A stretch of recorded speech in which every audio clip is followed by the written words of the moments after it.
What up? What up? Long time no see, hear something. I don't know. I know I've been gone for a while. I should probably put some. Maybe I'll change my theme music too if I come back. Maybe I'll just do something like I don't know. Yeah, I'm just playing with a fidget Christmas present. But yeah, every time I do a new podcast, maybe I'll just for my theme music, I'll just be like, and it's just me fiddling around with this little tiny piano keychain thingamajig. But anyway, hey, I'm Toaden, and with me today is my buddy Chris. Um, yeah, he doesn't have nothing to promote. I'm just kind of doing a test episode. I don't even know if I'm gonna release this. It's only gonna be audio only. If I keep doing these, they'll probably still just be audio only. If I put up like a YouTube or Rumble thing, which I probably would if I record, if I'm going through the if I'm going through all the stuff of recording this, I'm probably going to put something on YouTube and Rumble. I'm actually kind of thinking of just putting clips on YouTube, full episode on Rumble, full episode on all the audio things, and then doing like just clips on, YouTube and Facebook because I don't know. I also not monetize on YouTube anymore. So I'm thinking that might actually help get my monetization up. And if people are curious, they could listen to the whole episode or watch the whole episode on Rumble because so far Rumble hasn't done anything to really make me mad other than I don't really get views on it, but that's neither here nor there. So yeah, I haven't recorded an episode in well over a year. Reasons for that is the episode, Toaden's Media Sandwich, we focus on media, and I'm saying and a lot. We mostly focus on media, and it's just hard to talk about media now without talking about politics. I mean, don't get me wrong. The last even like 4 or 5 years, it was so hard to have any conversation without politics, but now it's just so divisive. Um, Pre-pandemic, people to come down the studio and be like, "Hey, before we start, I'm just curious who you voted for in the 2016 election." It's like, why are we talking about this? Like, I've talked to, I'm a veteran. I was on veteran radio, and I was on a veteran owned radio station that was mostly veterans, and I talked to people of all sorts of political views, people's political views that were right on their sleeve that I disagreed with, and we were able to talk about business. Now I feel like I can't even talk about TV shows without addressing the politics in the TV shows. I feel like I can't talk about podcasts or anything without saying, well, this is going over here, that's going over there. It's just so hard. And I will also admit, like, a bunch of personal stuff going on too, just because, you're busy, you have to work more now because everything costs more. And I won't really get into all that because we're all going, through something similar. And I also say it's just, maybe I'll talk about that another time. I was planning on starting the episode back with a mentor of mine, and he actually passed away like right before I called him. And we'll just say it's not a natural death, and his death was on several news stations and stuff. And Chris probably knows who I'm talking about because he saw me and Mel talking about it, and it was it just hit me, not it wasn't a close friend of mine, but it was a mentor of mine, and it was tough, and Mentor quite a few in media. oh yeah. Yeah, it's funny because I told my wife what was going on, like, hey, look, so and so. She's like, who's that? Oh, every time we try to sit down for dinner and dude calls me and we just we just chat for like an hour, and we don't even get anything done or anything planned. That guy, and the funny thing with that was even me and him, we'll spout on politics, and we disagreed on everything political wise. And I made it a point, even if I disagree with someone, not to get in a fight with them. There's so many people you argue with online, and the next time you hear anything is they pass away. And it's just, I don't want that to happen anymore, man. That happened to me with so many people. Maybe not so many people, but like the number is greater than 5 in the past 4 or 5 years. So even once a year, that's probably 2 or 3 times last year. But it's tough, man. It doesn't even, you don't think about the politics, and I'm probably going to cut all this out. Nice. So I want to try to do a couple quick reviews. I want to talk about all these reboots and continuations. I know there's a billion of them. I'm going to try to do some quick shots because, again, this is a test podcast, and my buddy Chris is with me, so we'll probably reflect a couple thoughts here. But what I want to do is I want to see how this works.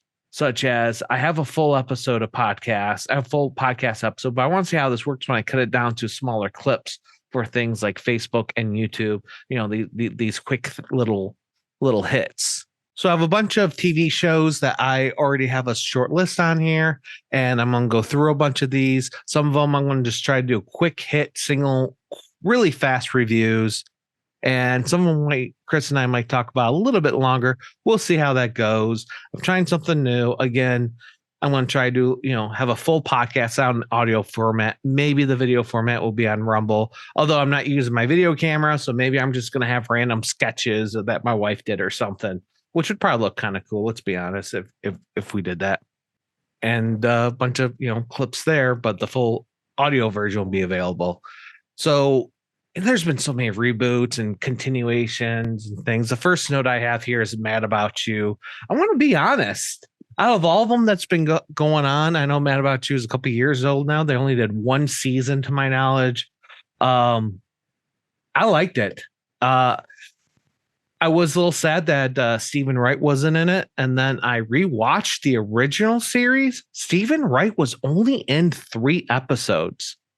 Chris, you know what I'm talking about? You ever watch that show, Mad About You? Like even the original? No, maybe like 1 or 2 episodes. I don't remember anybody that was in it off the top of my head either. It was a background show, It was one with Paul Reiser. He was in a billion different TV shows, including Stranger Things. Of course, I will always remember him from My Two Dads. That's what I mostly remember him from, but whatever. I'll be interesting if they try to do a reboot of My Two Dads. It would not be the same. And if you never seen or heard that show, look it up because it has nothing to do with what you're thinking about. Nowadays, it was a very different time and a very different show. And nowadays, I don't even think it would be able to be done. Yeah, when they started My Two Dads, it was before DNA testing was as exact as it is now, and they bring that up on the second or third episode, or not episode, second or third season. So, anyways. Moving on. Yeah, Mad About You. I enjoyed it. I wish I had Stephen Wright more in it. But I think one of the reasons why some of these reboots I actually enjoy and don't have as much nitpick about like this is because they only do like 10 episodes. And so they probably spend more time in those episodes. I mean, they're mediocre. Not all of them are hits, but they're not bad. It's not like cranking out 24 episodes in a season. They have like, a year. They talk about doing these things. You usually hear about like 2-3 years in advance. So they had a lot of time to go through the script. And the other thing with these is a lot of them are like that. They're not so much reboots where they're completely trying to redo the entire thing. They're just, okay, it's a continuation. It's similar to the original versus trying to do a completely different thing out in left field. Right. And both can work. It's just different. Let's move on. Let's talk about Cobra Kai. There's a ton we could talk about. I know it's been talked about a ton. Cobra Kai is like the gold standard. It's very impressive if anyone can do what Cobra Kai did, which was taking old movies and somehow making them fresh in a TV show, respecting the source material, and probably spending a lot of money to respect the source material while producing something new and fresh. Have you seen that show, Cobra Kai? I've seen a couple episodes and having the original actors. Yeah. For the main characters. That was the huge thing with that one too. I honestly, trying to revamp with totally different characters and totally different people. Yeah. I mean, and this goes on with a lot of these shows, is that it wouldn't exist if the fans still wasn't there. And Cobra Kai would not be the show it was if it wasn't for the fans and other people riffing on. I honestly believe it wasn't for the videos of people talking about how Daniel, the main character for the movies, was secretly the bad guy, really, and how Cobra Kai, Johnny Lawrence, was the good guy. If it wasn't for videos like that, I don't think that show would exist. However, we get to something a little bit different. Brand new show, only what? No, the entire season's out because on Netflix. That '90s show, I just binge watched all of that yesterday. I don't expect you to have watched it. Have you? Not yet. I will As tell you this: if the I got rid of soundtrack was Netflix a out, while ago, so that's beside the point. I got rid of most of my streaming services, but we're not talking about that. Well, I'll tell you what: the '90s show, every episode has at least one good '90s song in it, and that I thought that was a really cool touch. I don't know if anyone else is talking about that, and again, I don't know when I'm releasing this, so I actually haven't heard or watched any reviews of the '90s show. I just want to, one thing I gotta say is the soundtrack is pretty good. I know people don't watch TV shows for the soundtrack, and it's not like every episode has like 5 songs or nothing like that, but I feel like that was a really key point of the '90s. Same thing. I don't know if that's what I say. It's the '90s. That the music was like a very key point for that. Yeah. I don't know if it was like that with the '70s show because I wasn't familiar with the music from the '70s. I know every once in a while, like the first season and a couple episodes here and there, they'll play like an iconic '70s song, but I don't know if it was like every episode. Yeah, I was saying, I highly doubt you're going to see many reviews just yet on it. At least as the time we're recording this, because it literally just came out on Thursday. Oh, it's gonna be out. I got Wednesday on this list too from the Fams family, and as soon as reviews started coming, like all it took was less than a week, and then was reviews everywhere. My niece was just talking about that show today. Yeah, and she's 9. Well, anyway, so the '90s show.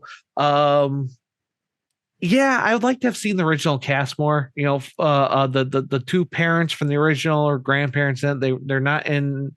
They're in every episode. The original cast, but they do make it clear it's not about the original cast. It's about the new cast, and it was okay. I think the fact that it was centered on a 15-year-old, it was a little bit creepy because at least in the original, like they were like 16, 17, but they're also most of them were 18, 19, except for the character that played Jackie. I know she was 14, which she didn't lie when she got in there, but she did lie when she got in. They asked her, "Are you going to be?" Well, she lied about her age when she applied for it, but then she admitted this recently too, and she said that after the first episode was recorded, she had to admit that when they started doing pay and everything, then she had to admit, no, I'm really this age, and they just didn't care. Hey, they asked, will you be 17 or 18 or whatever? And she said yes, because far as she wasn't about to die. So, I mean, and so she didn't lie per se. There was one interview with her recently about that '90s show that I liked, and she was talking about how Mila Kunis, she's married to Ashton Kutcher. Mm-hmm. They were both in the scenes together on this. Well, and the thing that's funny about it is okay, in the '90s show they're married, and she even says, she goes, no, my character would not be married to him in that show. She goes, my character would be more married to Fez. When I found out they were married in the teasers, so I don't think I'm spoiling anything. I'm like, that's gonna ruin it for me, but it did it because, and yeah, it's a spoiler, but it doesn't spoil anything because it doesn't matter. It's a throwaway joke. They were about to get married for a third time. They said this is our second remarriage, so I felt like that made it better. So they actually put some thought into that. It still doesn't make it great, but I appreciate that they put the thought towards it, and then it was funny. And someone else mentioned like, "Oh, this show is unrealistic." Well, have you seen that '70s show? So your expensive, your what they call it, expanded belief or suspended belief. That's it. Your suspension of reality. It's fine if you look at it as a new show, kind of like the '70s show. It'll be fine. And you got to understand, most comedy sitcoms, they're background shows. I mean, yeah, maybe in the '60s or '70s, you'd sit there and watch and nitpick every, and be really entertained by them. But for the most part, Chris, you and I would put these on in the living room and do homework and not pay attention and just like talk and riff over the entire thing because reruns, we know would be watching it over and over again. So they were background shows. so kind of a point to go with one of the ones you have in the list is I'd Mhm. love to see somebody do an MST3K or riff tracks to a bunch of TV shows like that instead of just like old sci-fi movies. Oh, absolutely. That would be Absolutely. hilarious. I think one of the reincarnations, Beavis and Butthead, sort of did that with the reality shows. Well, they did that with Um, TikTok videos, and the new one yeah, they did with TikTok videos, and I think that was the most recent one that they just started releasing. I think was the okay. one with the TikTok videos. I know they did a short one in 2011. I think it was. They Yeah, came and I back for know one there's new season. episodes now too. Yeah, Yeah, the or new very episodes now are recently. yeah, the new episodes now instead of music videos because it's so hard to most to for music videos and everything like that to do Copyrights and streaming stuff. and Yeah. copyrights that they're doing TikTok videos this time. You know what? That was my issue with the Beavis and Butthead like new episodes or even trying to rewatch it on like Pluto TV is that the actual episodes of Beavis and Butthead they weren't really good unless you were like inebriated in some way And or really immature. It yeah, was the music videos. I watched it for their riffing on music videos, yep, which again, I love riff tracks and MST3K and yep. stuff like that. It was the back and so the Mike Judge collection had to cut them all out because they couldn't get It's the copyrights. Yeah. Yeah. it was harder to get the copyright Absolutely. agreements for a lot of them. It's So why I Drew think Carey's never yeah, going to see a DVD release or probably a streaming release because there's so much music on that show. and the I think he did get the rights to put in a couple of videos that were specific Yes. to And they update that some time to yeah, time too. Yeah. yeah, that were specific to that stuff. But the funniest part about the old ones was the music video portion of it. Yeah, the way Because it Mike was cut, it was made to be cut like that. That was and fantastic. And MTV used to, I'm going to try to make this really short and then move on to the next one. But yeah, what MTV used to do back in the 90s is they pretty much figured they had ownership over music and put whatever they want on the cable because they were promoting them. They never thought about DVD releases. And of course, streaming wasn't really a thing at the time, even though internet was a thing at the time. So they never mm. thought about the royalties and the continuation making money years later, except for maybe on reruns. It just wasn't in their business plan. And interviews with Mike Judge were hilarious when he was talking about the music video portion because he said that even near the end he got to the point where it's just like, okay, the same old so he'd just completely say this complete and unintelligible crap that had nothing to do with the music video. And he started like if you watch the newer episodes of the first original seasons, you'll start realizing that a lot of the stuff they're talking about during that is just kind of completely off the wall and nothing to do with the music video. Yeah, And I mean the best ones when to that point is when they actually cared yeah. or did. But so what else since we mentioned MST3K, I can hit that real quick because I don't have too much to say about it. I did watch the full first season of what's it called? What was it? I do like the fact that they put an extra title in it because a lot of these reboots that don't change the title or don't even put a subtitle. What are you doing? You're really just trying to market off of the original.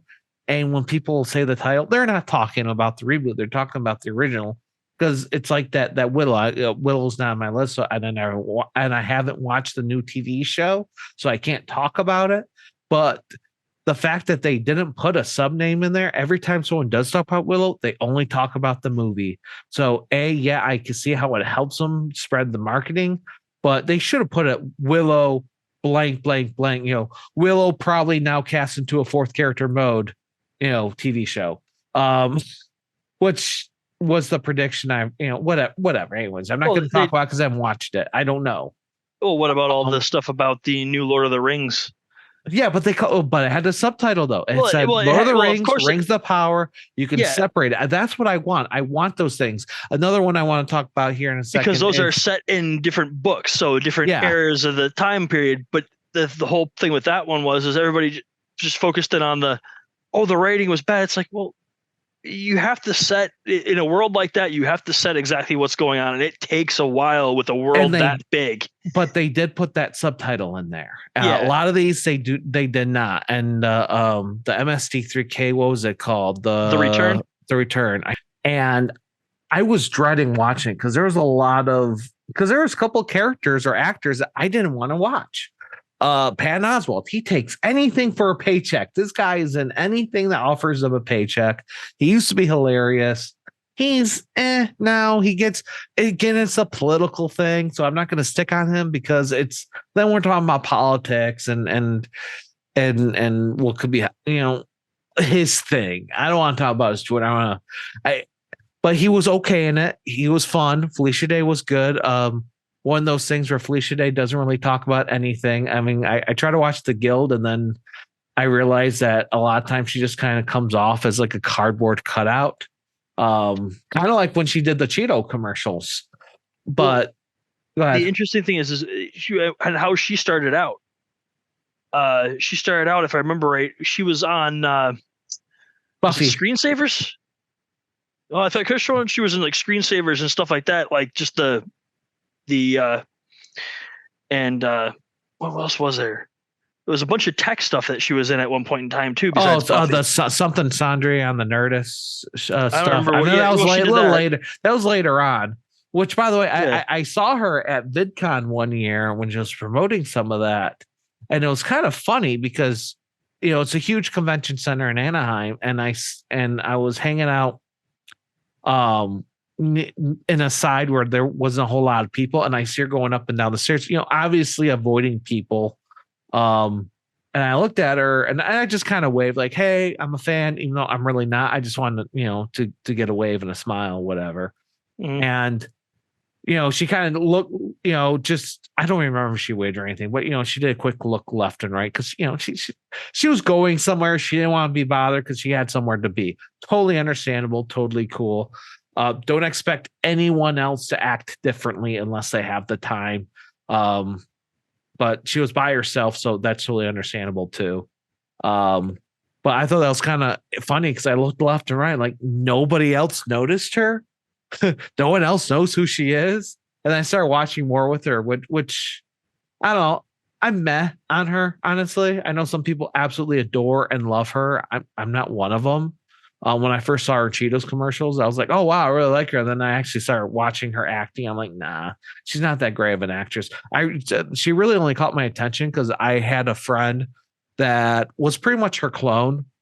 Like when I first saw the Cheetos commercial, I have a friend had a friend also named Felicia that you could seriously put their pictures next to each. I'm not doing that because I know I'm not going to call anyone out.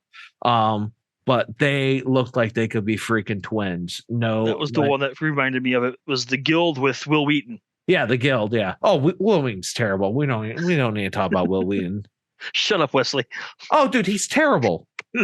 and the funny thing is, people get so divided on Will Wheaton. Okay, we'll do a different show on Will Wheaton. Okay, we can do a whole show on that guy. What was it? And I know they're like, well, the key thing is don't be a dick. Well, he violated his own rule over and over again. Oh, I know. And I am not a fan of Will Wheaton, at least of the person. Okay, the fact they make a joke out of it and someone's going to put the gif of. Yeah, well, yeah, that's what I was about to say. They make a joke of him being a dick in that show. Well, that's true because he is. And when anyone complains about it, they just start putting the gifs of Sheldon, But it's true though; he's not cool at all. But I'm not gonna. We could talk about that later. I have examples, but we could talk about that later. And it's not hard to have examples. I mean, the dude blocks people for pretty much anything on Twitter and Facebook. The dude's a dick. I don't like as a person, but anyways, so I really didn't want to watch MST3K The Return, but I did enjoy it. I liked it. I enjoyed it. But then again, that's a different kind of show though. MST, it's again riffing over movies. Mm-hmm. So it's pretty much the same show, just a couple different people. It's not a huge jump, which is funny because I enjoy riff tracks, and when they have episodes. And when they have episodes that have a totally different cast, I'm like, oh, I don't want to watch this. It was funny as I was watching this and my dad's like, oh, I like this movie. He goes, but I hate these people talking over it all the time. I'm like, that's the point in the show. It's take an old movie. If you want to watch the old movie, watch the old movie, but this is the point of, okay, I've seen this movie, now let's see these guys, if these guys have the same take on it that I do and their jokes and ripping on it. We could totally talk about MST3K another time. I We could spend hours talking about it. Yeah, I have a lot to say. I love MST3K, but Night Court. Did you watch any of the new Night Court? Again, no subtitle. They should have put another title on it. No, I've only seen the old ones, and they're usually, I've seen them in especially up north, because we don't have cable and stuff up north, so it's just whatever local TV is, and it's always the old Night Court. Exactly, and all that and stuff. that's how I started rewatching the show. Was just local TV turn. I'm like, oh hey, this show's on again. And as a kid, I didn't like it. Of course, you're a kid, so it's different. It is more adult humor, and we watch it now because it's old TV. It kind of comes off as background noise, but it was interesting. It was good, and a lot of people don't talk about how long it took to get it straight. They went through so many different regular cast members in the first 3 or 4 seasons. It was hard to keep up, which attorneys were in it. I know everyone thinks of the final cast members, but it went through quite a few cast members those first 3 seasons. I think there was only 2 or 3 that lasted the entire thing out of 6 or 7 main characters. 3, I want to say, were there the entire time. Yeah, 3 were there the entire time. That I could think off the top of my head. The judge, Dan Fielding. I believe Dan Fielding was. I know he was in every episode, but I think he started from the first season, and then Bull was there, I believe. Everyone else, they had a couple of cast members die too. 2 of them died. But anyways, that's different story. But anyways, Night Court, it's background series for the most part, but it was good. It was entertaining. The new one, it had the same feeling, and they didn't inject politics. I was really waiting for it, because if you put on some of those old Night Court episodes, they would not be welcome today.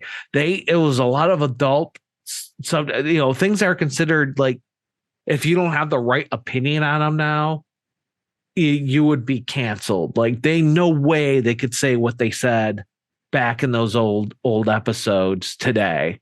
And I did notice the first 2 episodes, they had no prostitution cases, which was a normal thing because it was a Night Court.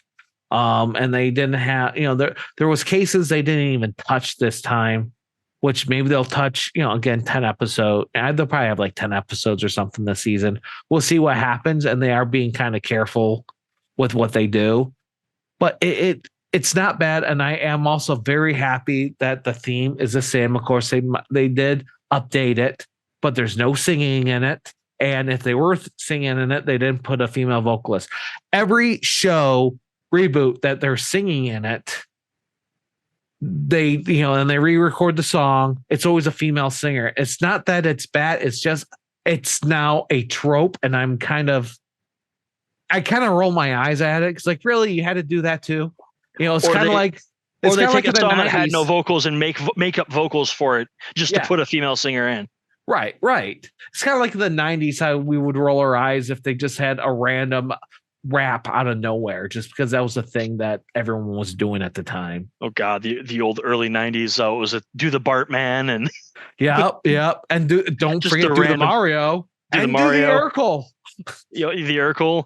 It was a good 3 years of insert character. It was 92, 93, and 94 or something like that. They were doing that. They should have done that 90s show.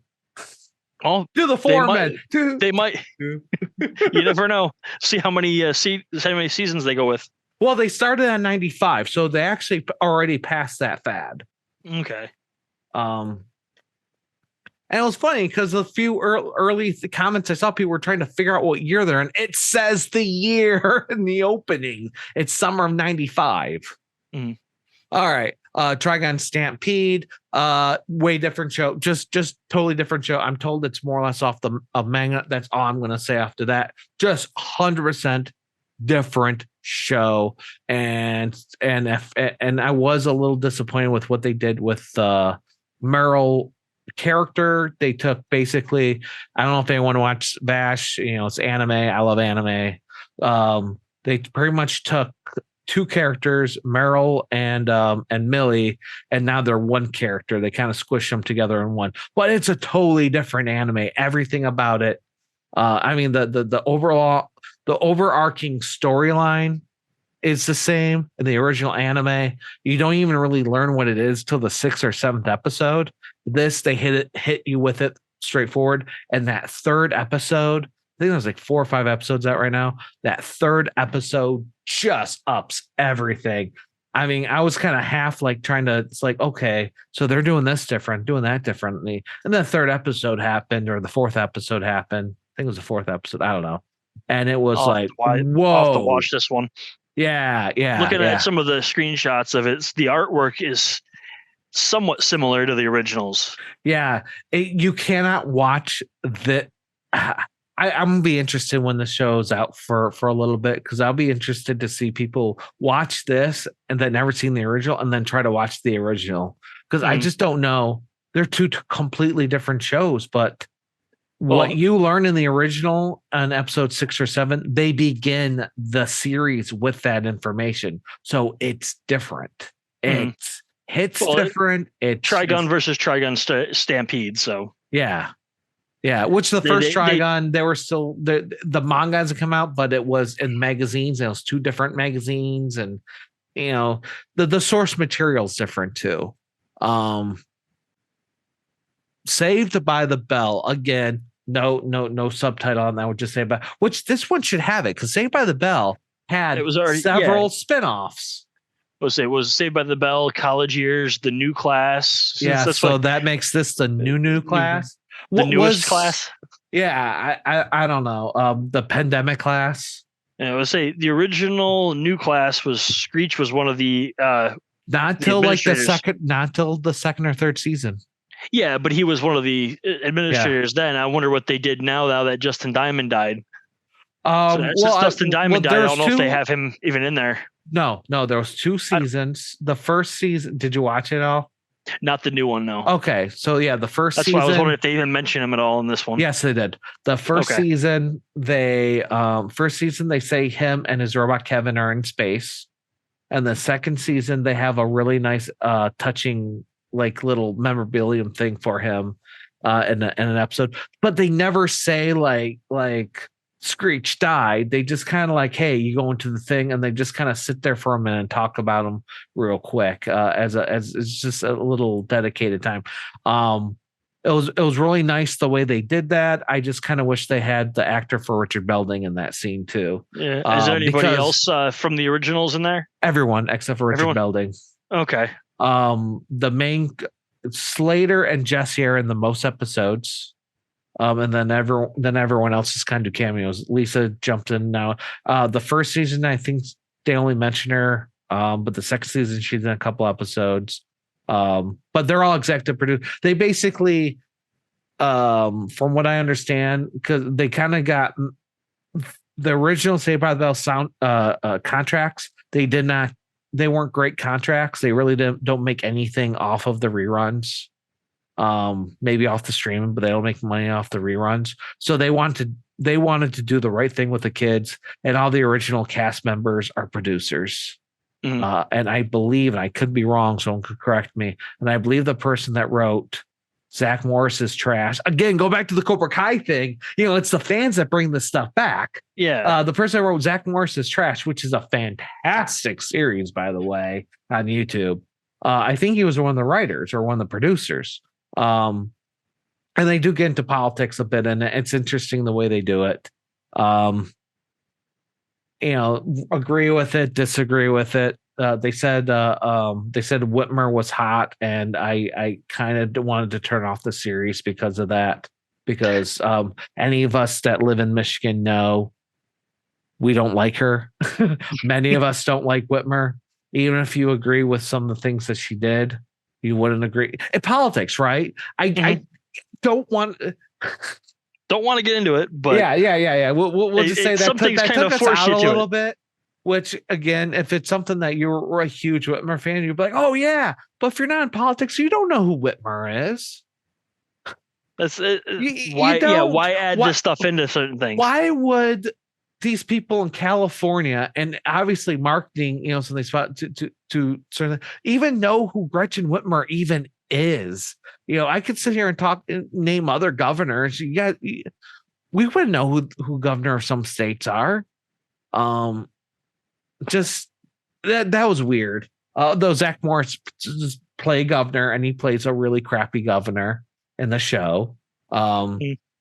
And that's probably why they mentioned Whitmer, because, whatever. Maybe that's why they mentioned like, hey, he's a crappy governor. We might as well praise another crappy governor.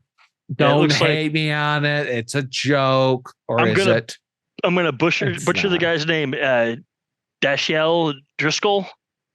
He's the one that wrote Zach Morris's trash, and also, I guess, is a writer on this new one for 11 episodes, it says. So I don't know if that's all of them or what. Oh, yeah, there's more than 11. Yeah, there's 2 seasons. There's more than 11. But yeah, thanks for confirming that. But yeah, they should really just call it the new class. I think Semester at Sea. I don't know if that was. I know that was new class. I didn't know. I tried to watch them the new class recently, and then they took it off of NBC. It was never on Peacock, but it was on like NBC normal streaming site, and it's not on there anymore. And I kind of want to watch. I think they changed casts in that a few times. And I don't know if Semester at Sea was its own spinoff or if it was just like a different type of season. When I watched Semester at Sea, which I only saw a few episodes, I was actually on deployment in Kuwait.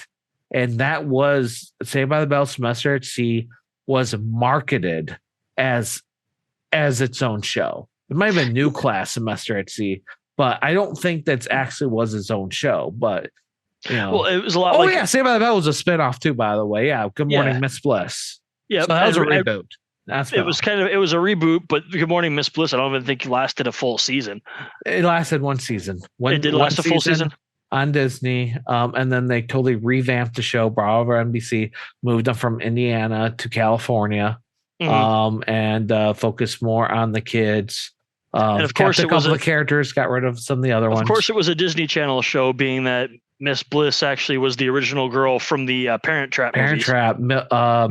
Millie Hayes or something like that. Haley Mills. Haley Mills, that's it. Oh, she was fantastic.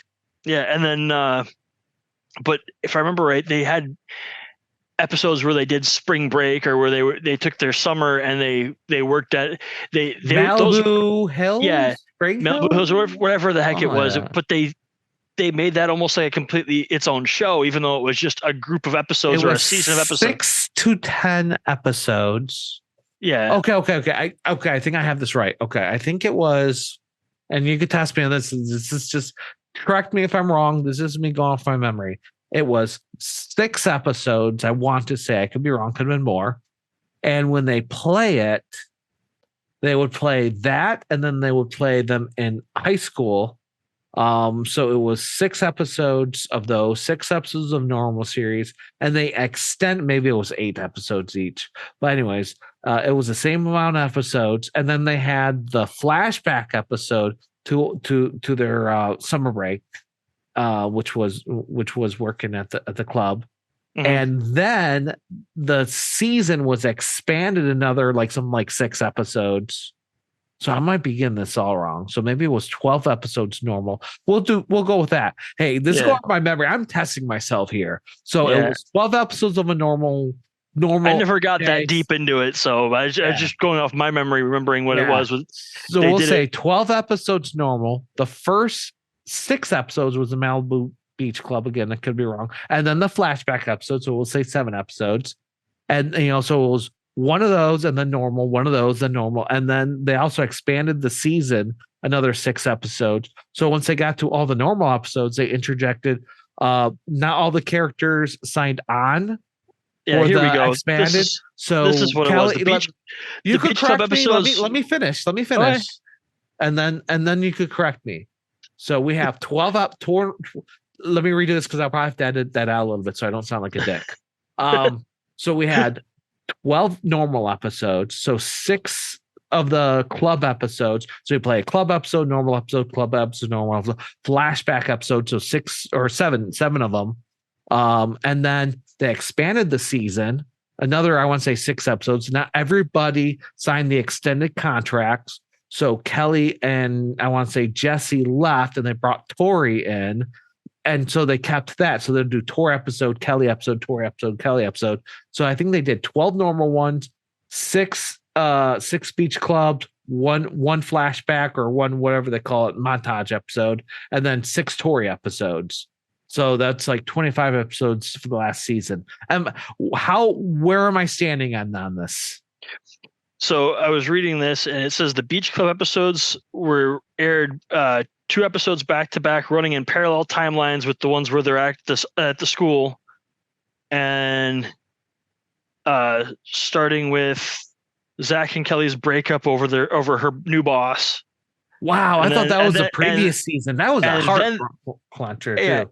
And then it immediately followed Michael Bolton singing in that episode. Go ahead, sorry. Yeah, wasn't it? No, his music was in it. If you're gonna play Michael Bolton music, you know it's serious. And by the way, that soundtrack for Saved by the Bell goes for about $500 on Amazon. But anyways, go ahead. Oh, jeez.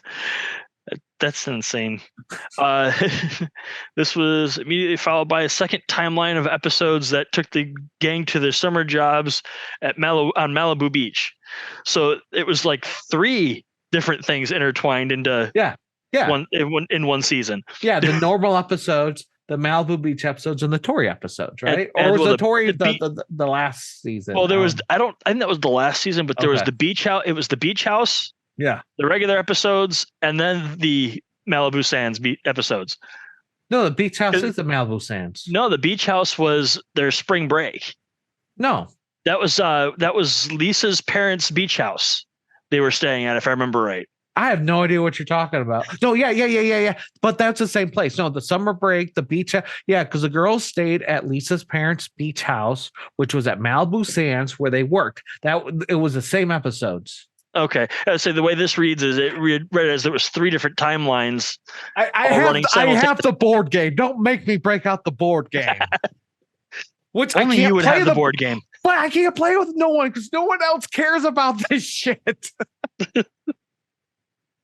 The coolest thing about the board game came with a Bayside magnet, which I keep on my fridge. Which I do have a Bayside AV Club T-shirt, which I still wear. I need to get another one. That one's kind of stretched out. Yeah, that was my favorite group of episodes is when they found the radio station and they started that whole thing. Those were some of my favorite episodes. So this should have just been hijacked by Saved by the Bell, and I kind of don't want to leave this topic because I love this. Well, and that's what got me doing radio. Yeah. Was watching that. As I always wished the school we went to had a radio station. That would have been cool. We definitely would have been part of that. Our school, Chris and I went to the same high school. I know now they have AV stuff and video production stuff, but our school did not help us at all do what our career, maybe you a little bit, but I wanted to do AV stuff, which I do AV stuff. It's in my title at work and all that stuff. But our school was not into it. Like I couldn't even go to like VOTEC classes because my schedule wouldn't allow it, and they wouldn't do that thing for me. I mean, I couldn't even do. Remember, I tried to do the soundboard at the for the place. Like, oh no, we already have someone, which was a friend of ours, and he was awesome. But they told me I couldn't because he was already training somebody, so I couldn't do it. And then they got mad at us because you were talking throughout one of the plays. Well, I remember that teacher's still probably mad at me. Well, one of the plays I remember because one of them was friend James, and the sound. Here's how bad the school was. The sound system was an old stereo he had from his house, a little mixer, and some old vintage speakers that were set up. That was the sound system. Nothing but the Final Fantasy VII soundtrack. Pretty much. Yeah. Because I remember that to this day, because I pretty much had the same speakers sitting at home. I'm like, this is pretty much my home stereo. This guy's doing this with. He did have a soundboard. He did have But that was part of it too. He probably had nothing to teach me because there's nothing going on there. I mean, now it's way different, but who cares about now? It wasn't like that when we were. What was funny is he actually ended up going to school in northern New York for audio production, and is not doing anything even remotely close to that now. Last I talked to him, he was repairing credit card machines. Well, I mean, it's hey, maybe if I was able to do it in high school, I wouldn't be doing it now. Who knows? Anyways, I do have more stuff I'd love to talk about. Saved by the Bell, the old class versus the new class. Yeah, I don't even know where I'm at in this review. All I'm saying, and okay, my 30-second Saved by the Bell new class review. Meh. It's not really worth it. If you don't already have Peacock, don't bother buying it. But if you have Peacock, which I have it for free, it's a background. It does go into some politics, but they try to do it tongue in cheek a little bit. It's interesting. It's an interesting show. And I was just talking to another good friend of mine about this the other day. He says his favorite part was basically hearing about Slater sleeping in his car. And that was funny. And they had they have some cute moments in there. And then they try to, not only do they try to respect the source material, but they try to improve on it. So they do revisit old gags, but they try to do it better. And that's really cool considering that the original TV show, you watch it now, like, oh yeah, this is a kid's show. We forget about that. It's a kid show, and it's not that great. We watch it because of nostalgia. It's really not that good of a show. Yeah. I wonder if they bring back new class. It might be better, but it's still not a great show. Yeah. I want to see them bring back the because it's becoming popular in other TV shows again. The backmasking episode. The backmasking episode. What do you mean? Yeah, where he injects hidden messages in a Beach Boys tape. Oh yeah. They revisit that. They do? Okay. Yeah. They revisit that. I've seen it in so many used in so many different shows lately that it's like I would think that would get revisited. Yeah, they revisit that in the second season, I believe. Wow. I didn't realize I had this stuff so much like Saved by the Bell like database up here, and I still want to watch the new class. I did watch the new class. The new class. I want to watch it because to my knowledge, there's no references to the new class in the new class, and I'd like to see that. The only reference that they might have would be that, like I said, Screech was one of the administrators. They never mention it. Never mention it at all. Not at all. That's one reason when they did like the little memorial, like little segment on Screech, I really wish Richard Belding was there because out of all those characters, Belding spent the most time with them because Belding was in the Good Morning Miss Bliss episodes along with Zach and Lisa. But, even if you include the college years, Mr. Belding was with Screech for at least a couple of years of the new class. So I really wish they would have had him there for that. And I know the actor is still alive, so because I've seen interviews with him. But yeah, he hasn't visited the new class. Let's see here. There's Saved by the Bell, Good Morning Miss Bliss, Saved by the Bell, which eventually they did put the junior high years in there if you watch the reruns with the Saved by the Bell intro. And then there's the college years, which wasn't that great. They tried to put their timeline killed them because they basically took a Saturday morning show that competed with Looney Tunes. Not joking. That was their main competitor.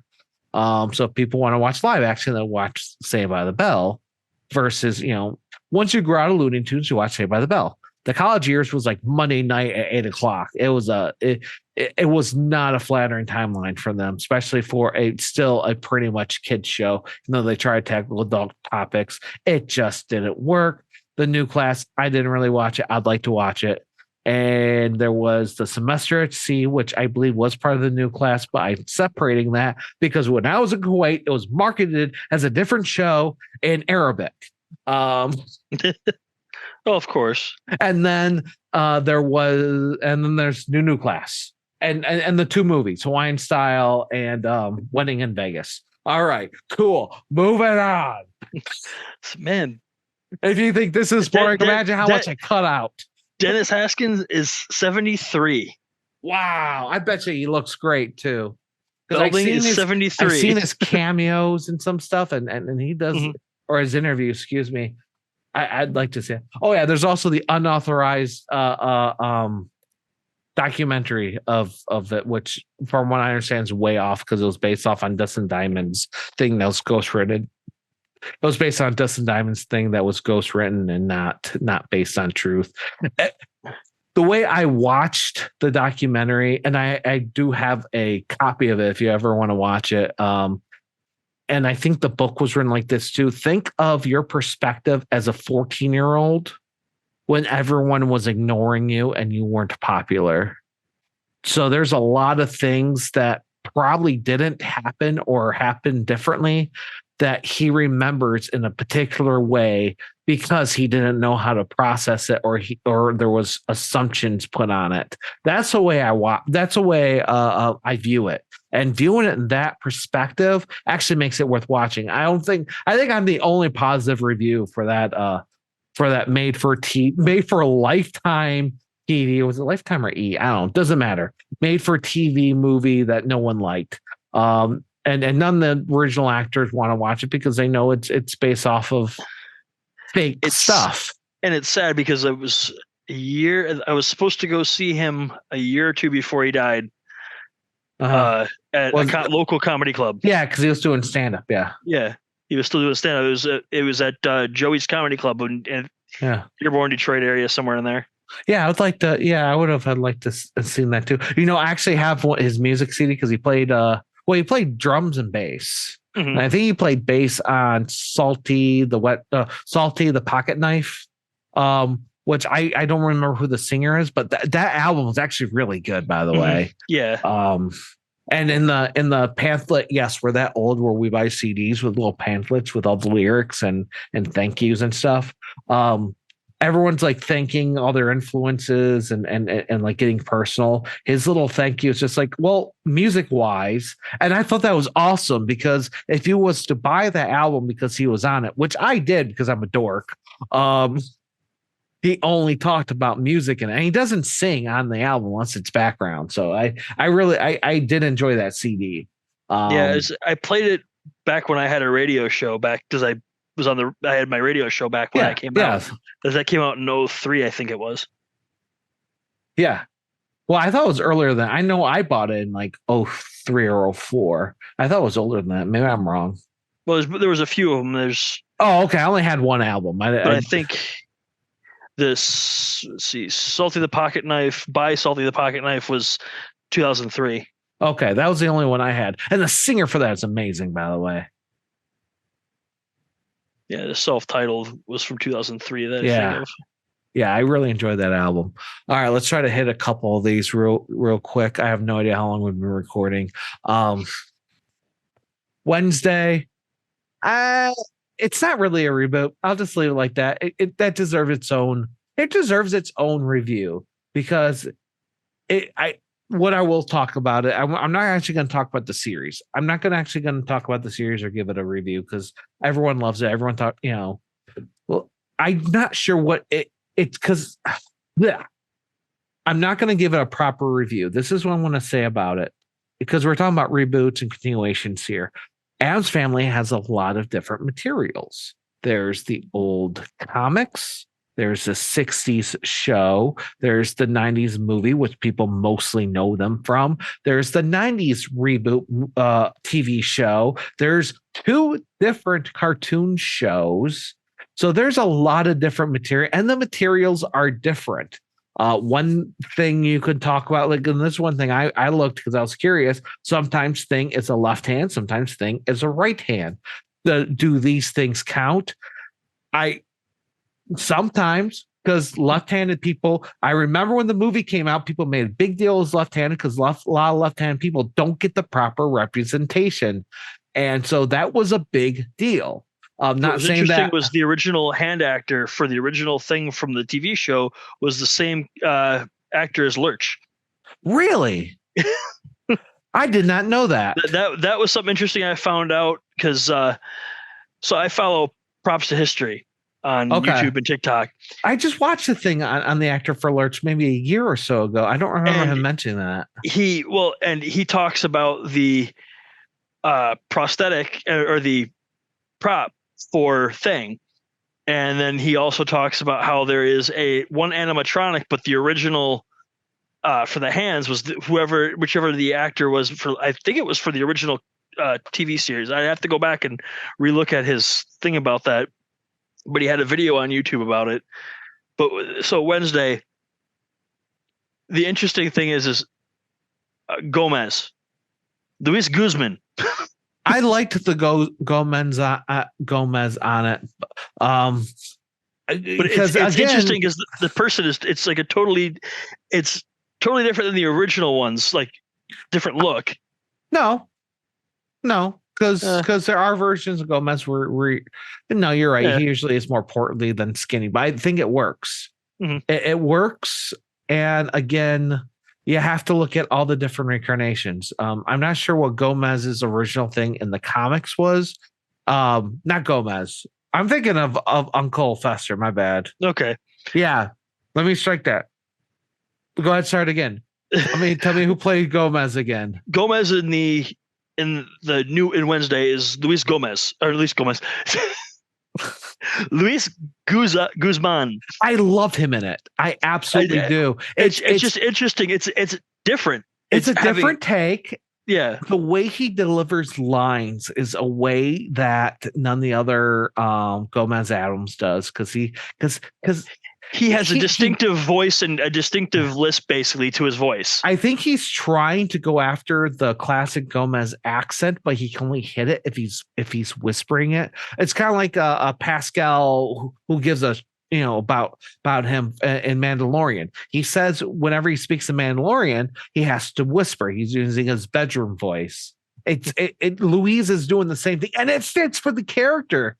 Because he just kind of talks like this, hey, honey, like the way you would kind of talk to a kid, and you didn't want to upset him, because you bring your voice down a little bit. That's the way he talks, and it works. But he is not a main character in it. He looks just like the comic too, the original comics, which is kind of nice. And again, the Addams family's been through so many different things. Something I recently learned, the original Addams Family 60s TV show is constantly on Pluto.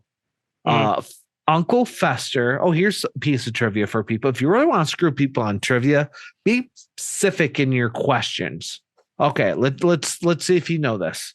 So in the 60s versions of Addams Family, how was Uncle Fester related to the main cast? In the original 60s? Yes. Sure. I could have sworn he was like a family friend. He wasn't even. It was like not even an actual relation, if I remember right. You're thinking of Uncle Joey from Full House. No, I'm thinking of this too. Okay. No, he is related. I know in the movies he's Gomez's brother.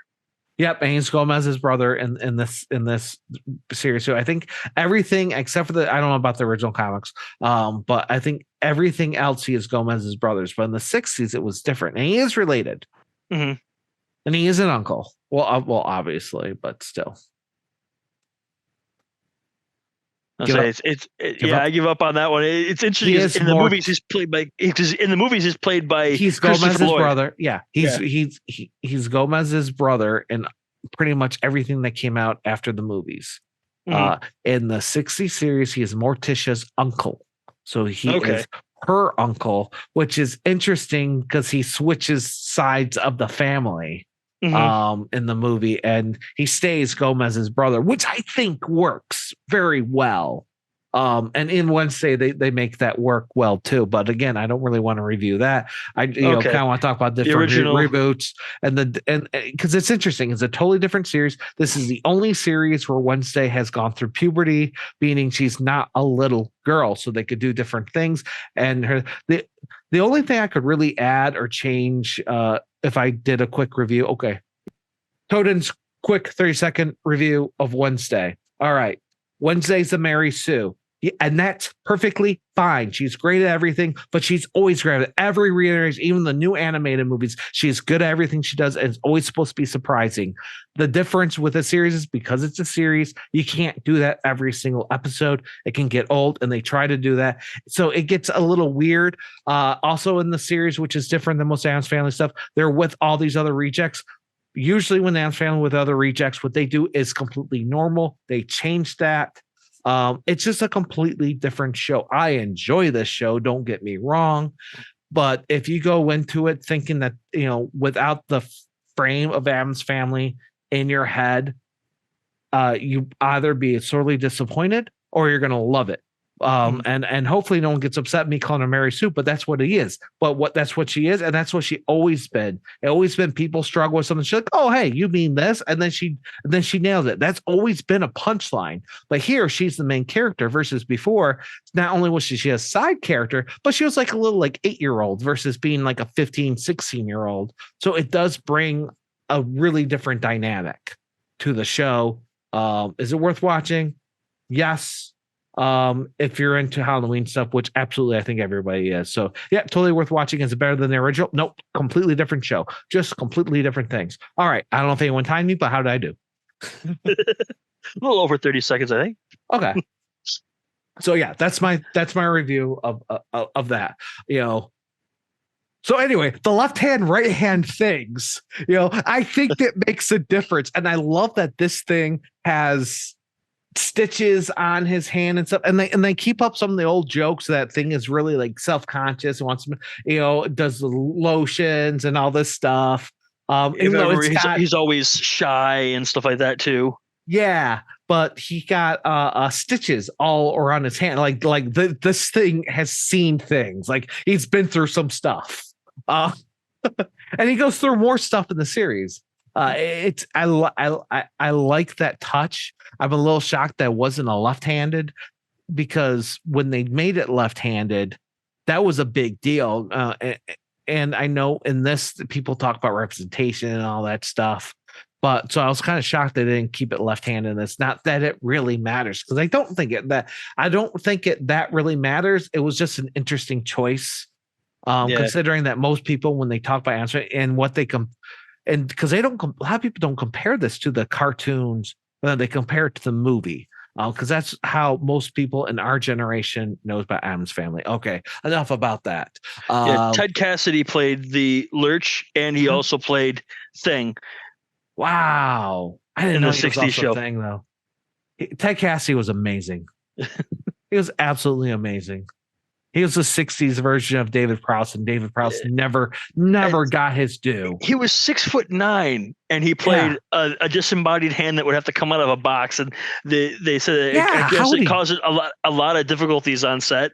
I haven't read the full article about it, but there's a whole article about how it caused problems on set, because in some of the episodes he had to go all the way up to a full forearm coming out of the box. Yeah. And I think that works. I mean, the old 60s, you see the full forearm and everything, but it makes sense that it was him, because he had some freaking reach. Yeah, and it worked, especially in black and white, because it was a lot easier to hide other things. All right, another Addams Family trivia, because I'm a dork. What color was the interior of the house in the black and white series? In the black and white series? What color was the interior of their house? I'm trying to picture it now. I have a weird feeling it was red, because that would come up. Really stark contrast to everything else in black and white. Final answer? I would think so. Close. It was pink. Pink? Yeah, as I say, I think that would be a stark contrast to white. Yeah, it was fantastic. It worked very well, because obviously it's black and white. Yeah, you were right. You were correct thinking on that and everything. Yeah. Based on my little AV experiences, I was more on the radio side. So, which Ted Cassidy also was a radio guy too. His voice was in a bunch of stuff. All right, next on the list, Velma. I only watched 2 minutes and 30 seconds. Actually, I think I tried to watch a couple more minutes. And I know everyone's reviewed this, so I'm going to make this really, really short. Terrible. Characters, all that stuff, just now. But I want to add something. I want to try to add my own. I want to add something I don't think has been said yet. I want to try to give advice about how Velma could have worked better. Because I realized the main writer, whatever her name is, and she's going on and on Twitter and all this other stuff, which is never a good view, by the way. Yeah, trash the fans of a long-lived IP. That's how you're going to get people to watch your show. Perfect. And I felt like that's what a lot of the show was trashing things. But here's how it could have worked. Now I mentioned that what's her name? Wednesday was a Mary Sue, but that was okay because that's where her character's always been. So they had to do it differently in this. Now, Velma, I'm going to say the same thing. I actually think it would have been better if she was a Mary Sue, but not that Mary Sue. And this is what I mean by it. So, you know what? When people say Mary Sue, what do they normally mean? They mean a character that's out of nowhere, everybody loves, and is great at everything, and that stuff. Which again describes Wednesday to a T in all iterations. You know, everyone loves her, and she's great at everything, even though she hates you. So Velma, when I say Mary Sue, I'm going back to the source material Mary Sue, which was a fan-made Star Trek thing that where the character inserted herself in there and everybody loved her. She fit in every single situation and she was able. Now, of course, Velma isn't that, but what I mean is because it quite literally is the writer inserting herself in the show and making fun of it. I think if she made a new character and that was a part, if they actually respected the characters and kept them the same, but put this other character doing a bugs, you know, the old I know it's kind of a trope, but there was an episode of Looney Tunes and they made fun of it in the anime series The Clerks, where they had one of the characters like redrawing everything. Mm-hmm. If they had her doing that in the show, you know, changing the show as it goes, like, you know what? There's not enough diversity here. And then change, you know, and then did the race swap and stuff like during the show. And there's this Mary Sue character, you know, the writer in there as a totally different character doing this stuff. It would have been interesting. It would have been funny. It's making fun of these things, but the show's making fun of everything anyway, and not in a funny way. At least this would have been interesting. This would have been original. It would have been. It would not have. I don't feel like it would have been as like offensive to the fans. You know what I'm saying? Instead of changing it and then, hey, here's this. This is what it's going to be. Changing it and belittling you for noticing, and change it as it happens. Yeah, and as kind of a joke and making fun of the original, yet still keeping with that whole theme of it, it would make sense versus just changing it for the sake of changing it because God forbid this was the 60s and now it should be different. So I'm going to make it all different now. It's like, there's a long history of Scooby-Doo reboots and reimagining. The Mystery Machine was fantastic, by the way. That's the best one. Mystery Incorporated, whatever it was, that's the best Mystery one. Incorporated, Scooby-Doo and Scrappy 2. There was there's a ton of them. All through the 80s, they had a bunch of different reboots of it. So we're from the generation where we got to see a ton of reimagining of Hanna-Barbera stuff because of Cartoon Network. We had Space Ghost Coast to Coast. We had Harvey Birdman, C-Lab 20, whatever it was. 2021. We had all of these things. We even had a Johnny Quest reboot. Yep. And so I was thinking about that. I was like, why did these Adult Swim versions work and this just completely fall apart? Well, because it knew it wasn't taking itself seriously. It was reimagining in a goofy way. And if they would have leaned into that, I think the results would have been differently. Even the people that don't agree with the politics could point and laugh at it. There's actually a show on, I don't know what it's on, Hulu, called Reboot. Check that out. I love the writing room scenes. They're fantastic. They're basically writing a show about rebooting an old show. And they do kind of bring in all the political correctness stuff to it. And Paul Reiser's in it, and he's amazing in it. And they make fun of it too. So it's making fun of itself. I love it. Watch that show. It's called Reboot. Oh yeah, the Reboot movie. Yeah. Yeah. Yeah, and of course I would say that the Reboot movie, what that was it was a love letter to of what was it? He started making that movie. They started shooting 1 year from his heart attack, and it was really just him. It was just him having fun. That's really was. It wasn't not a great movie. Even Clerks 3, not a great movie, but it's just him having fun with old characters.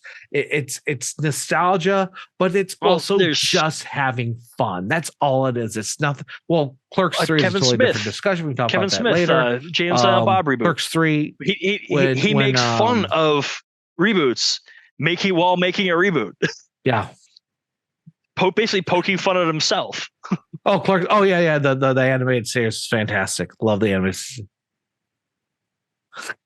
Oh, yeah. I thought that was a comic book too. Yeah, the comic book and the animated series, they're both fantastic. Yeah. But I'm gonna butcher Marilyn's last name, but Getalati. Yeah. She played Veronica. So Clerks 3, it's again just fun revisiting kind of stuff, playing with, as Kevin Smith would describe it, bringing his toys out, playing with his toys. But the moment Marilyn shows up, the entire tone of the movie changes and it gets better. Marilyn she is not getting enough credit for changing the tone. The moment her character shows up, then the movie completely changes and becomes a better movie. I actually just I didn't talk to her, but I had a couple comments go back and forth on social media with her, and I'm trying to get her at Astronomicon. She said no one asked her, but pretty much everyone else from Clerks 3 is going to be at Astronomicon this year. She's not as famous as some of these other people. Yeah. Let's just be honest. She's no Ben Affleck or she's not even a Jeff Anderson. Because he's one of the main characters of the movie. So yeah. But yeah. I'll say Brian O'Halloran he does his own things too. He does his own things, but I don't think he makes as much money as Jeff does. Well, Jeff only started going to cons within the last couple of years. Actually, Astronomicon was one of the first cons he ever did. Yeah, Brian's been going to them for years, though. Oh, yeah. Brian usually has his own shop selling stuff. All the social media during cons are awesome. Whenever someone pulls up a camera on him, he knows what they want. He goes, dude, I'm not even supposed to be here today. He knows. Yep. And he's into it. Yep. That's what I said. His social media during cons is great because just some of the goofy stuff. Like him and Jason Mewes. Oh, Jason Mewes is a sweetheart at the cons. If you follow the two of them on social media during cons, it's hilarious watching the stuff that goes back and forth between them. Watch Jason Mewes play video games on Twitch. On Twitch, yeah. Yeah. Heck, he's local, but I say even watching Chuck the Freak. I haven't seen those on Twitch. He plays on Twitch too every once in a while. He hasn't been recently, but he did for a little while, and it was kind of funny. All right, let's see here. Couple honorable mentions. I want to do quick reviews on DuckTales. Again, no DuckTales. Again, no extra name. I think it should have a different title to differ. But DuckTales was amazing. The new DuckTales. I know some people don't like it because the voices change and the characters have changed, but I love that the characters change. The three nephews actually have different personalities. Yeah, and they actually gave people reasons. There's a reason why. The old series, Donald Duck shows up with his nephews, and then he goes to the Navy and leaves them. This series, everything had a reason, an arch, and I love it. I love and their mom appears in the new one. I cried. And I cry when she's there. But the great thing is Scrooge McDuck. Amazing. Yeah, not the original voice we got originally, but David Tennant is amazing. Awesome. And as soon as I knew he was on board, I was happy. Made me cry. That's all I gotta say. It's a kid's cartoon that makes me cry. And we grew up with the original. Yes. All right, The Tick. A couple different reboots on The Tick. There was obviously comic, cartoon, live action, and then another live action. All I gotta say is the Amazon Prime live action. Not enough seasons. They only got 2. It's absolutely amazing. Blew the old live action away. I loved the cartoon. The cartoon was amazing. It's different from the cartoon, but it doesn't disrespect it. which is which I feel like if this was made a few years later and had the wrong executive producer and the wrong writer, it would have deliberately disrespected it. I don't know what's going on with all these writers and these different shows disrespecting the fan base. I really feel like what it is, I mean, look at Star Wars, and all these other things. I feel like what it is they can't, for some reason, they can't green light their own shows. So they get these old IPs and they just put out all their frustration on it. I don't know how you can do that at work and not get fired. I feel like if I was to do that at my job, I would get fired so fast because I'm not giving any respect to it. So this kind of goes back to the Tick and DuckTales, and it kind of DuckTales and the Tick, they gave respect to, and they did things different. I heard there's been rumors since last February-ish that Disney is going to bring back Howard the Duck. How's Disney going to, dude? I don't know how that's going to work. Not to go into politics, but Disney going the direction they've been going, and Howard the Duck, the type of character he is.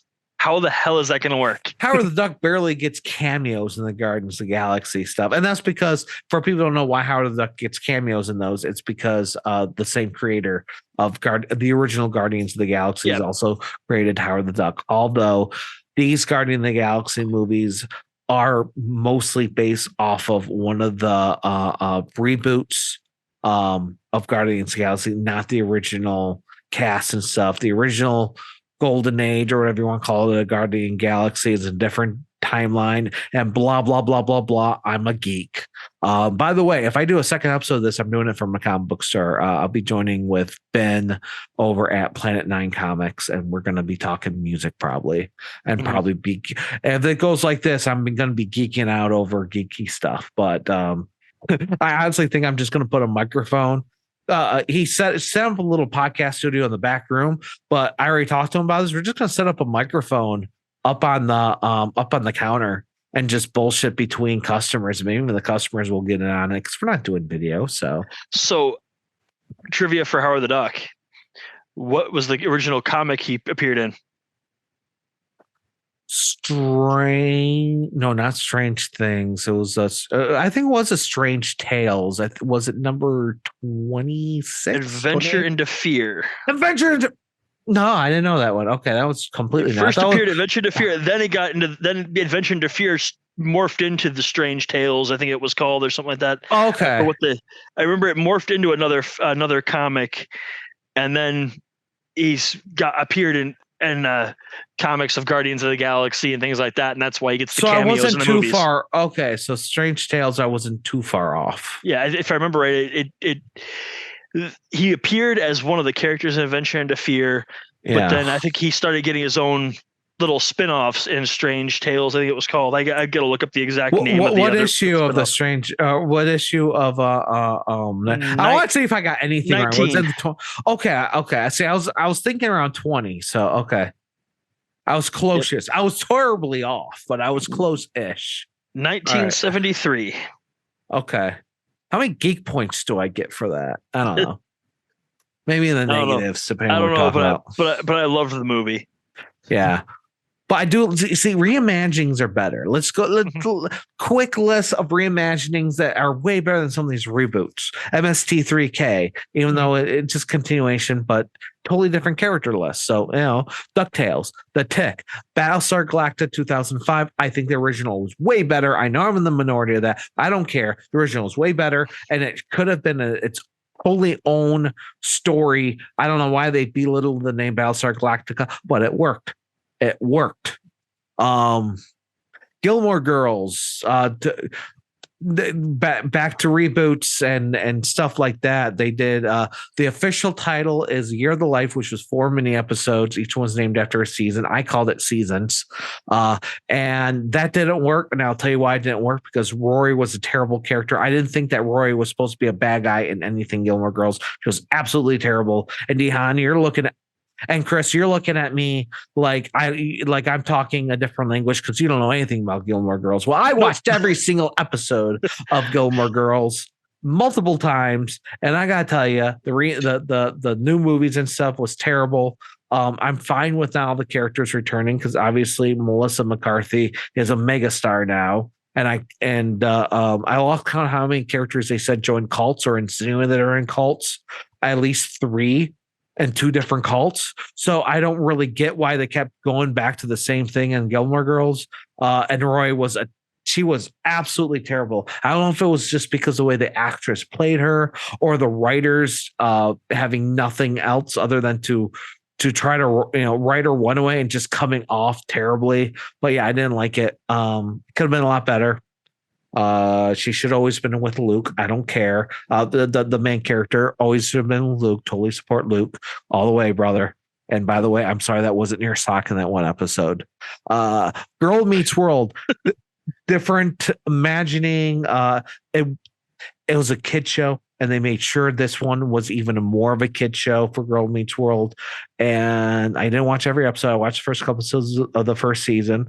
I'm obviously not the target demographic. The target demographic, and maybe you could speak to this, Chris, is I believe was people that grew up with Boy Meets World, but now have kids of their own, and this was for their kids. Because I know my buddy who has a daughter that was in the right range. They loved that show and watched it together. Yeah, I know your kids are still a little bit young for that, but yeah, they're not cartoons. Yeah, but shows with actual people. Okay, so they're not shows, quite there yet. Yeah, they're not really. Movies, yeah, they're into that. They're into watching YouTubers, but they're not into watching TV shows with live action people. Okay, because I feel like people with kids right around that preteen mark, that 12, 13, that's the sweet spot for shows like that. And I from what I hear, it worked out really well. Kind of jump. Even though they all had a couple episodes. Well, kind of jump a couple. Jump a couple on your list, but this one kind of goes in with that. Was Fuller House. Yes. Which I love the fact that they make fun of the fact that the Olsen twins didn't want to do the show by making all these excuses and stuff, and then also making fun of Sweeney's breast implants. I didn't know she had breast implants. Oh, dude. They made fun of her implants in that show. Okay, so I actually did a watch together with my nephew where you could actually watch him and I watching the first episode. Yeah, it's meant to turn it on and turn on the first episode and hitting play at the same time. But because we don't actually include it, but you could watch it, and I will say it again. That red dress in the pilot episode with Sweeney. Oh wow. Oh wow. Well, if you didn't notice, she was pushing him out a lot. Oh wow. There was scenes in there. I had to look them up, but there were some scenes in there where they were making fun, and they made point to make fun of it and talk about it. Okay. Well, I only got through the first season. I tried to watch the second season, and I didn't. I only watched the beginning of the first season. I didn't get time to watch the rest of it. Well, there's people that absolutely love that show, and that's fine. It's just there was that show.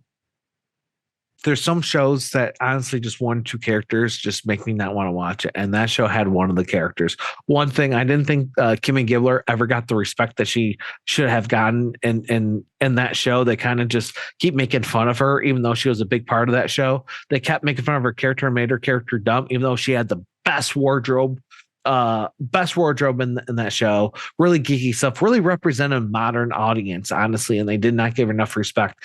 And that's another reason why I hated this one character. I hated her husband. He was he played a goofball. He was an idiot.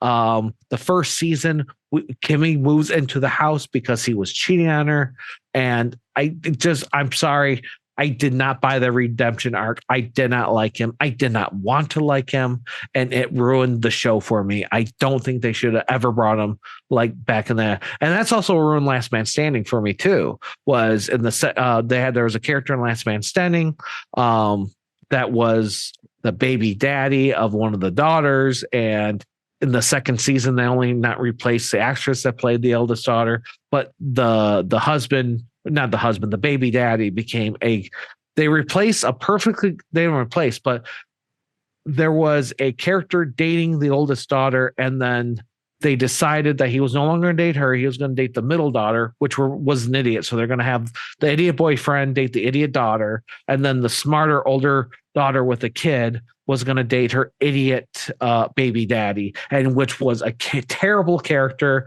It didn't make sense in my mind. I mean, it's fine to try to put them back together and play with that a little bit, but to me, they should have just they did things that just did not respect the characters. That show I just recently started watching because of that. Okay. Are you at least into the second or third or fourth season? I haven't really paid attention to what season I'm on. I've just been watching them as I see them. Well, the first season has a totally different actress playing this character. So, okay. I mean, but as far as because Tim and Allen's they changed her around. They basically said in the interviews that the actress, it's not that the actress didn't work out, it's that the character wasn't working. They wanted to make drastic changes to the character. Mm-hmm. And so they brought a different actress in for it and made those changes, which I think some worked, some didn't work. I thought she was just fine in the first season. I liked the first, you're always going to compare stuff to the first season, except for maybe Night Court, because they kept going through characters and actors so fast. Well, what was the one that the one I was thinking of where characters changed after the first season instantly? Was Boy Meets World? Well, let's see. At the lunch table. Oh yeah. Oh, it was a whole different show. There was a whole different show, different characters on a lot of it. There was also Topanga wasn't a main character in the first season. She was only in like 2 episodes until Danielle Fishel started growing up, and then all of a sudden everybody's like, okay, put her as a main character. Well, I mean, they really liked her, and they changed dynamics for the second season. Yeah, because it was Minkus was one of the main characters, if I remember right. He was only in the first season, man. Yeah, and it was only the first season. He got dropped. They also had there was many different kids in the lunch scene. Yeah, there was a third seat that changed every time. In the house, there was I think it was a little baby brother or sister or something that suddenly disappeared for most of it, and then there was a little sister that came back. She was but there was kids that were just born in the very beginning, and then was there? They did, and then they disappear. I think you're thinking of a different show. I think you're thinking Family Matters. Family Matters had that too. They had a little sister. And then she went upstairs along with her aunt, and they never came back. And they had later seasons they had another comes kid. Back. Yeah, the aunt comes back with kids or something like that. The aunt has a kid. The aunt leaves her kid, and then they have another kid.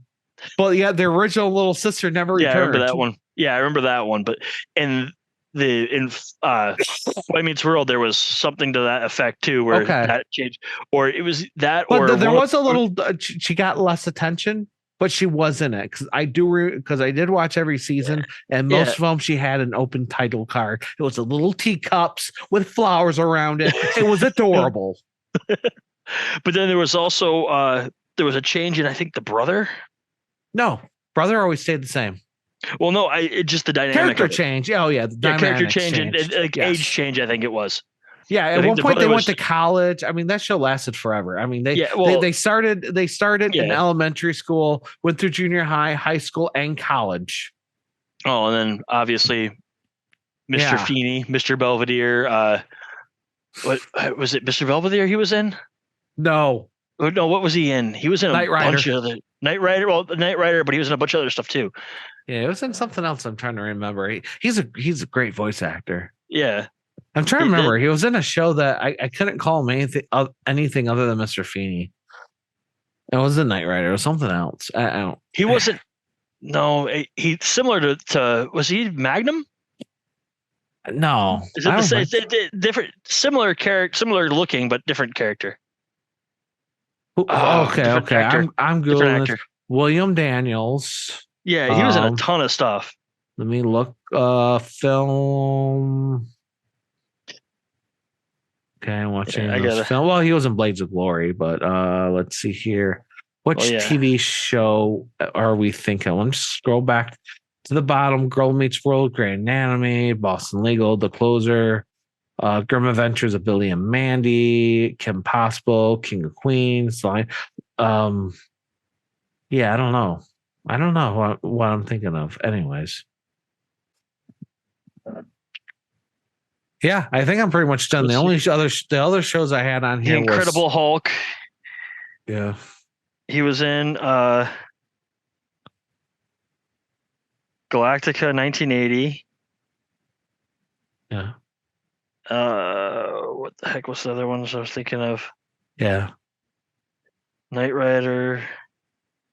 But yeah, and anyways, we'll just move on. The only other ones I have on the list, Star Trek, we could talk about all day. Although I will say I've been watching the Star Trek Prodigy. I really enjoy that.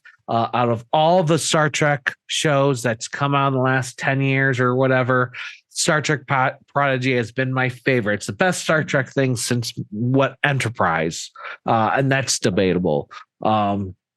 Anything else I haven't really been watching. I tried to watch Lower Decks, wasn't really into it. Never tried to watch Discovery, or I tried to watch Picard, wasn't into it. I'm not going to go into. We could do a whole episode just of Star Trek because I'm a big Trekkie. We'd have to get your brother in on that one. Maybe me and that'd be interesting. It'd be interesting to hear him in one.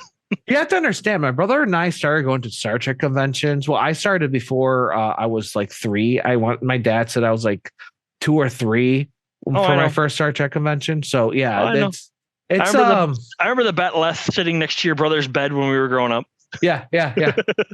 So he would for Halloween when DS9 came out, he'd be a Ferengi, yeah, I'd be a Klingon, and I had the Klingon, like the official Klingon wigs and stuff. He had we were really into it. I mean, it's what we grew up on. I grew up watching the original. Yeah. So I want to talk about the Connors just real quick. So the Connors, for those that don't, so that was a reboot of a continuation. So Roseanne had a bunch of good seasons. Last season was shit. And then they came up with one that immediately rebooted things that happened in the last season and changed a bunch of stuff. But it was entertaining. And then there was politics. Dude, that was it's literally just so much politics. And the original Roseanne touched on it, but it wasn't like as a decisive era. And it also wasn't as decisive, like literally talking about politicians and continually making jokes. And that was actually one of Roseanne Connor Barr, whatever her name is. Yeah, she did some stuff, but it's Arnold. Interesting. Yeah, it's interesting. Her talking about the writers' room is that all these writers were one way, and most actors are left leaning. Even Roseanne's left leaning on something. I don't know. I don't know. It doesn't matter. She's like, why are you hitting this so hard? You got to throw this kind of joke in you got to even it out. Whether that's true or not, she said that. I don't know, but she said that she did. So we'll go out with that. But when she got kicked off the show and they rebooted as Connors, there was no voice. I don't know. There was no voice trying to make them make it a better show. It was just off the ledge of Wanda Sykes and the actress that plays the daughter with the dark curly hair.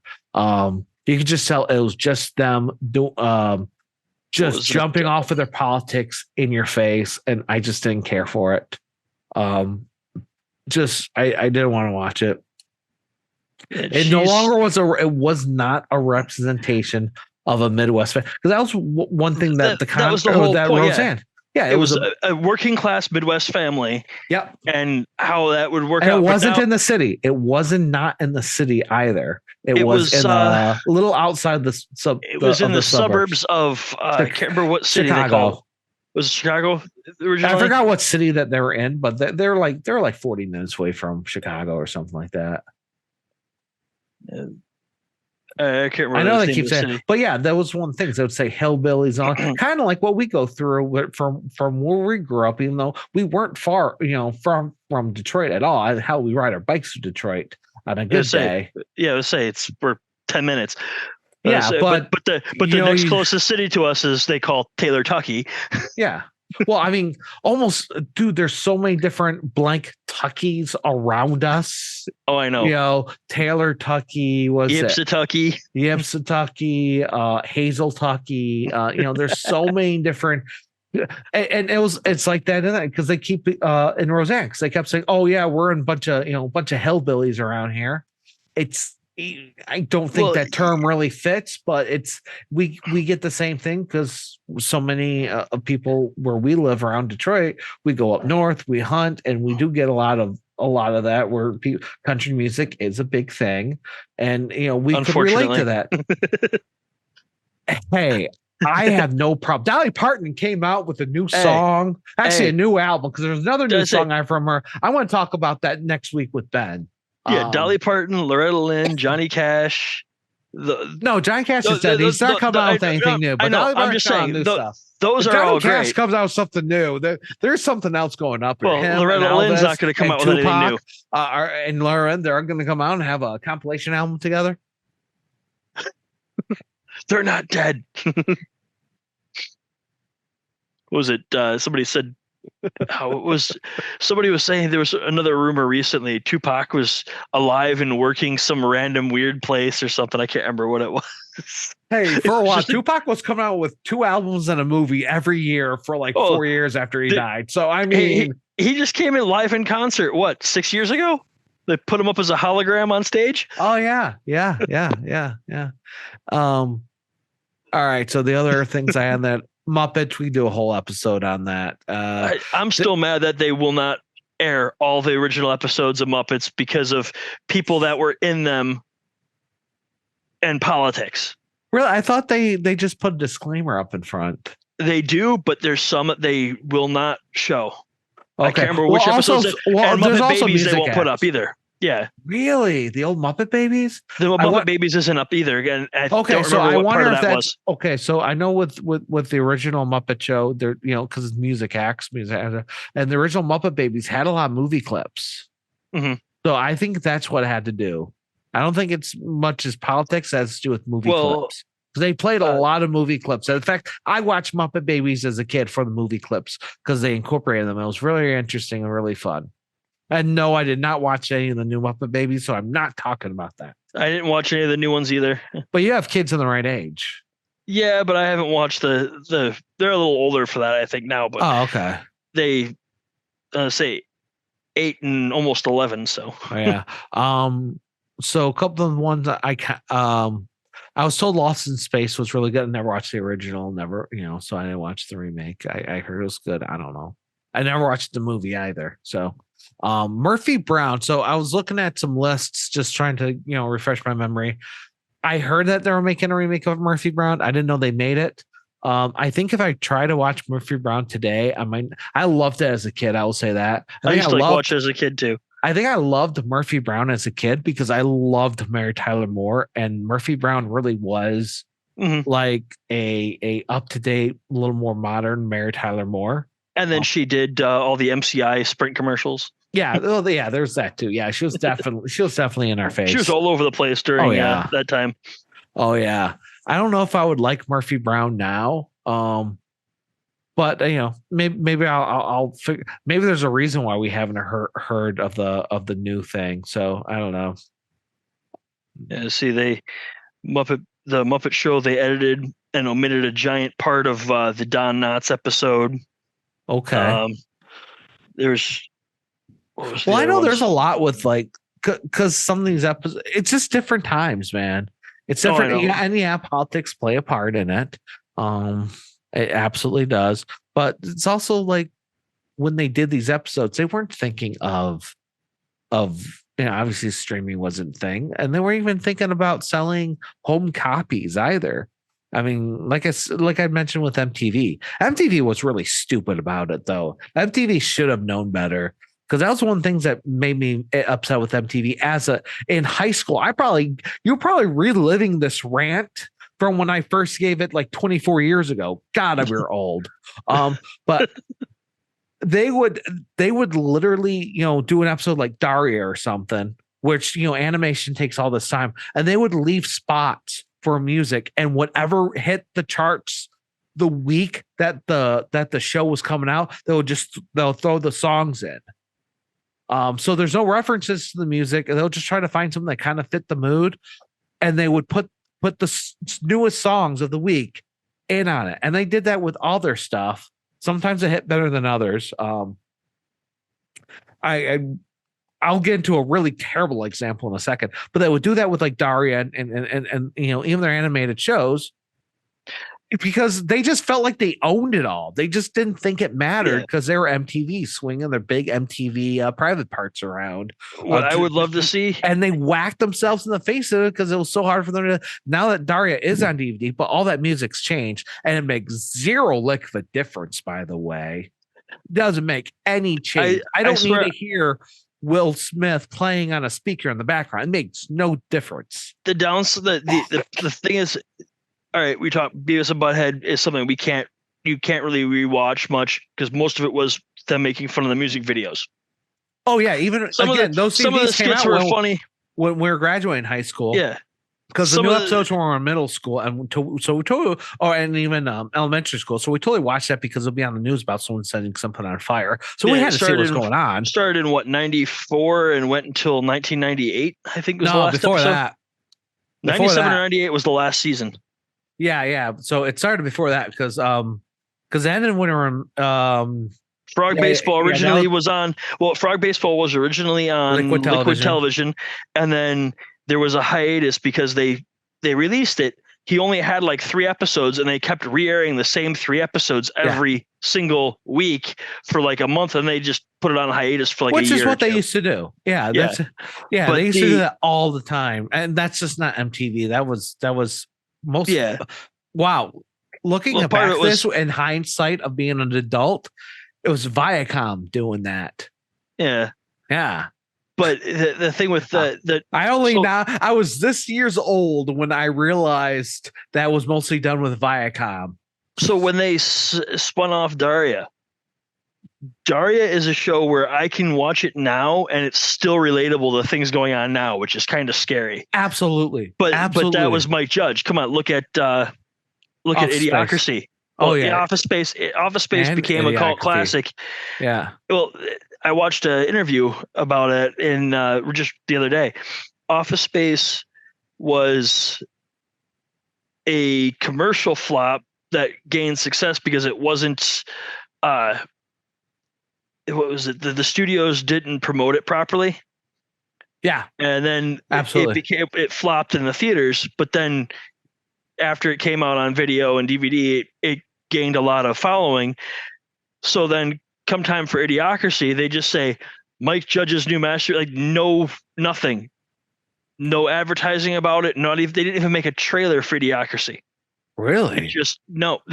All the trailers you see now are trailers that were made after the fact when it started getting put out on video. Okay.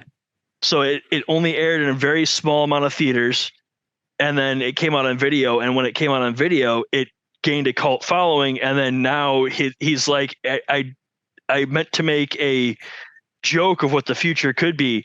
He goes, the distant future. He goes, I didn't realize it was going to happen within 10 years. Yeah. Because movie came out in what, 06? Mike Judge, his interviews always seem very interesting. I mean, he does retell some of the same stories, but his interviews are interesting because he graduated for chemistry or something like that, or physics or something like that. He was he did animation in college. Well, yeah, but what he was going to school for was physics or chemistry or something completely he still did off the wall. Animation in college. He says something he wanted to do. Well, he did that for fun. That's how he did Liquid Television. Yeah. But no, his his interviews are interesting because he tried. Where am I going with this? They're interesting because he actually talks about what he was doing, and apparently a lot of the things is just not what you expect. Like when he's talking about casting voices for King of the Hill, apparently some of the voice actors didn't like and were even almost offended that he refused to look at them when they're doing voices. He was looking at the cardboard cutouts of the characters trying to figure out if they fit.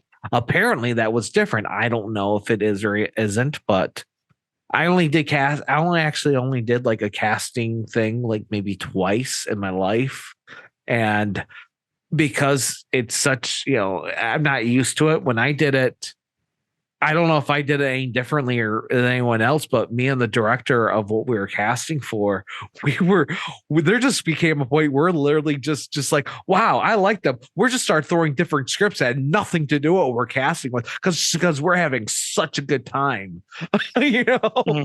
So I almost figure like it's something like that.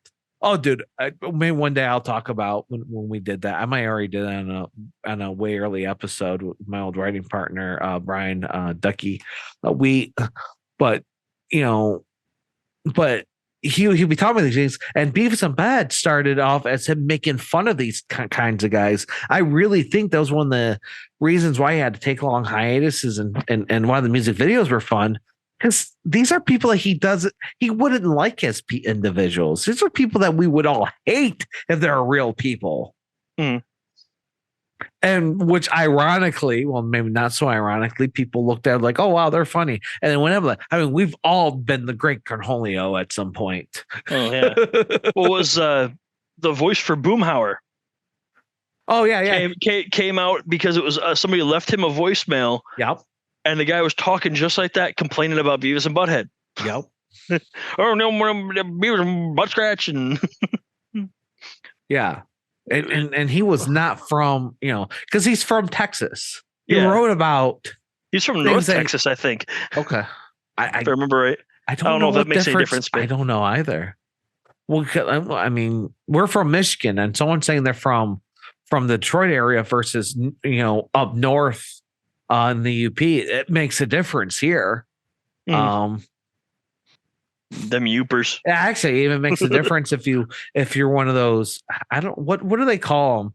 People that spend they live in the Detroit area, but every chance they get hunting season and summers they live in their cabins, whatever. And mid Michigan or up north.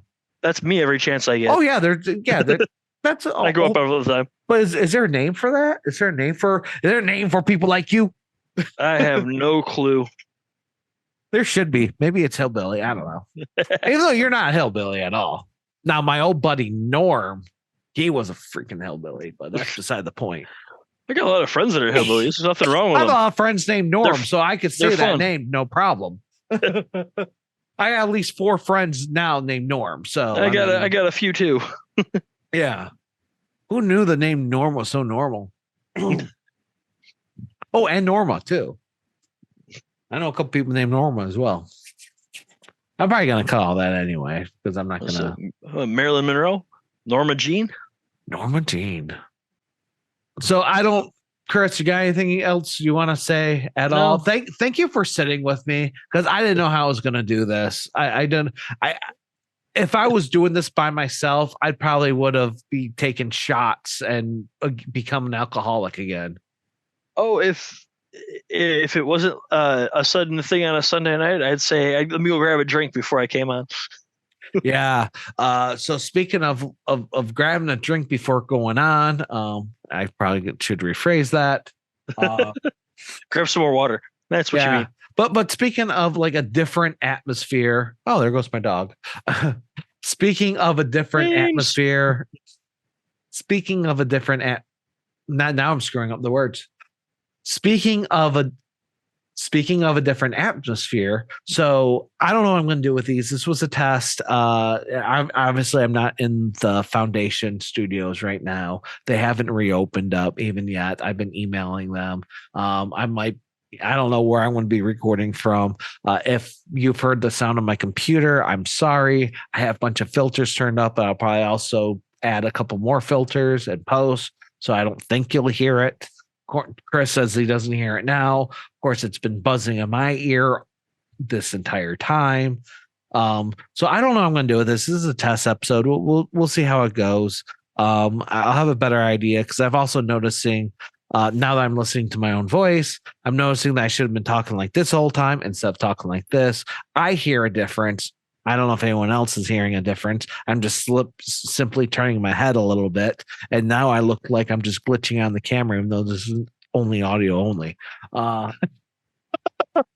So I don't know what's going to happen to this. Maybe I'll bring it back. I don't know if it's going to be called Toaden's Media Layer Sandwich. It won't be Media Layer Sandwich. It'll be Toaden's Media Layer Sandwich, or just Toaden whatever. I don't know. I'm still paying to release podcasts. I'm still paying for multiple websites, so I might as well do something with them because I don't.